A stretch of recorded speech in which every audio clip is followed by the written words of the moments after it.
आज हम जानेंगे सिद्ध या सिद्ध भगवान के बारे में। जैसे उनकी आत्मा का क्या आकार होता है, वे कहाँ रहते हैं, कैसे रहते हैं, उनकी भूमि कैसी है, उनका आवास कैसा है, किससे बना हुआ है, वे वहाँ क्या करते हैं, उस भूमि का क्या नाम है, कितने समय के लिए वे वहाँ पर रहते हैं, इत्यादि सारे प्रश्नों के जवाब आज हम इस वीडियो में जानेंगे।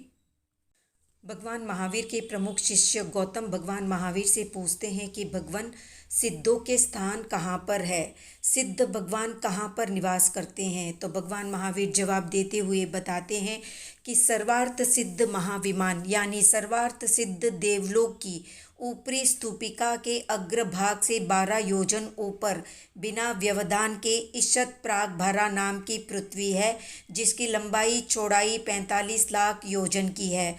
उसकी परिधि 1,42,30,249 योजन से कुछ अधिक है। ईशत प्रागभारा पृथ्वी के 12 नाम है। ईशत, ईशत प्रागभारा, तनु, तनु तनु, सिद्धि, सिद्धालय, मुक्ति, मुक्तालय, लोकाग्र, लोकाग्र स्तूपिका, लोकाग्र प्रतिवाहिनी, सर्व प्राण भूत जीव सत्व सुका वहा। संक्षेप में कहने के लिए ईशत नाम कहा गया है। थोड़ी सी आगे की ओर झुकी होने से उसे ईशत प्रागभारा कहते हैं।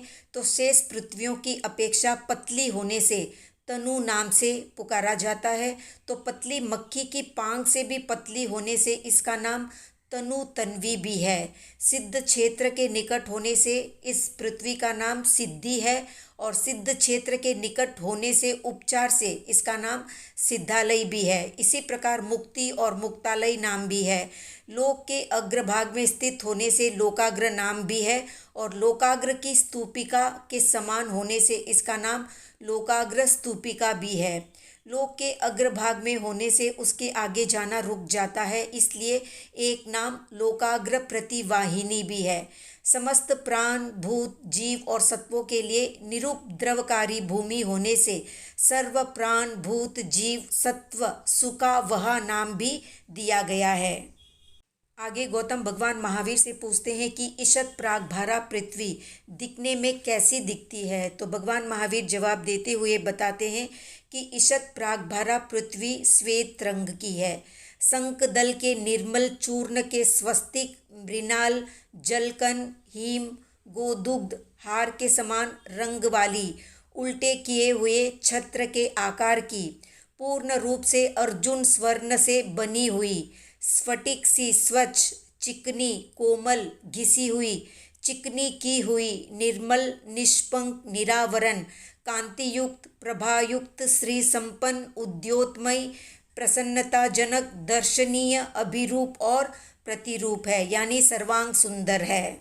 इसी ईशत प्रागभारा पृथ्वी में जन्म, जरा, रोग, शोक, मरण, गमन, बाधा, पुनर्भव, पुनर्जन्म, गर्भवास रूप वसति और प्रपंच से मुक्त या अतीत सिद्ध भगवान शाश्वत काल के लिए वहाँ पर रहते हैं। आगे गौतम भगवान से पूछते हैं कि भगवान सिद्ध कहाँ जाकर रुक जाते हैं, सिद्ध किस स्थान में प्रतिष्ठित या विराजमान है, कहाँ पर शरीर को त्याग कर कहाँ जाकर सिद्ध होते हैं। तो भगवान महावीर बताते हैं कि सिद्ध भगवान लोकाग्र के आगे अलोकाकाश होने से, अलोक होने से या अलोक के कारण वहीं पर रुक जाते हैं।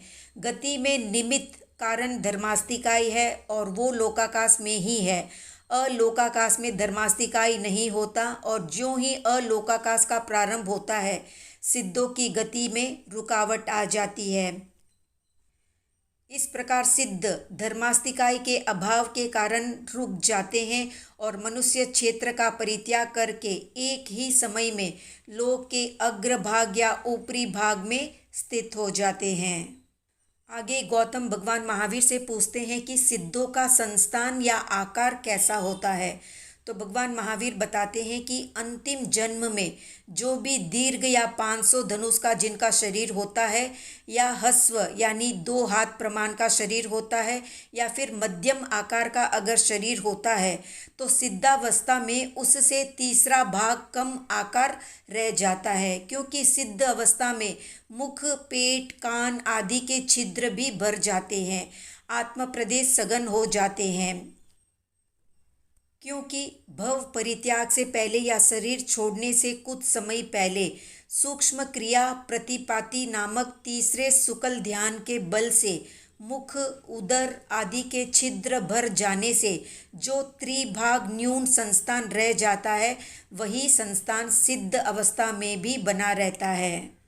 आगे भगवान महावीर बताते हैं कि जरा मरण रोग रहित सिद्धों का आकार या संस्थान अनित्यस्त होता है। जिस आकार को इस प्रकार का वो आकार है, ऐसा न कहा जा सके, वो अनित्यस्त यानी अनिर्देश्य कहलाता है। मुख और उदर आदि के छिद्रों के भर जाने से सिद्धों के शरीर का पहले वाला आकार बदल जाता है। इस कारण से सिद्धों का संस्थान अनित्यस्त कहलाता है। आगे गौतम भगवान महावीर से सिद्धों के अवस्थान के बारे में या अवस्थित होने के बारे में प्रश्न करते हैं, तो भगवान जवाब देते हुए बताते हैं कि जहाँ पर एक सिद्ध अवस्थित है, वहाँ पर अनंत सिद्ध अवस्थित होते हैं।